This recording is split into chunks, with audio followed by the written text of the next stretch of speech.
Hello and welcome back to another Inspiration Clan video tutorial. In this lesson I'm going to show you a little tip that is on the lines of working non-destructively.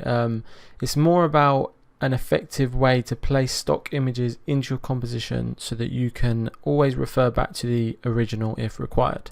So I'm jumping straight into Photoshop and I've got open here this deforestation image, which is a full course on our website, full photo manipulation. We've got various layers, various groups. I'm just going to close this up. I've removed a few layers at the top just so we can come in and turn layers off and see what's happening. So I'm going to open this deforestation group, which is this whole section here. And what I'm going to do, I'm just going to scroll down and I'm just going to look in here at some layers. Now we'll see all these edits, but we can see smart objects, which is named like double exposure stock 18, double exposure stock 17. Now these are the original stock images when they were placed into the composition. So for example, if I turn this layer on, that's going to give us this layer above but unedited. So we can see we've got this truck. If I leave that on, if I turn this on, that's this big truck here. So we turn that off. So when you place an image into your composition, you come up to File and Place Embedded. What you want to do is, before you actually start editing, you want to just duplicate that layer.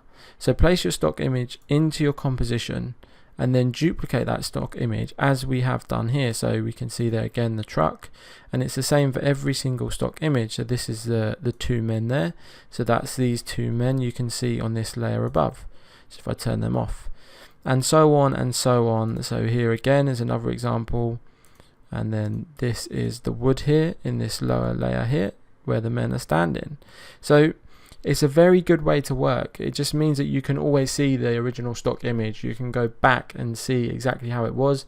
Maybe you want to see the lighting, maybe you want to see the highlights and shadows in that stock image, so you know how you have to edit it so it fits in with your current composition.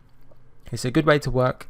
It's not non-destructive in the sense that you aren't destroying pixels, but it's a good workflow to essentially help you further down the line when you revisit parts of your creative process or revisit layers.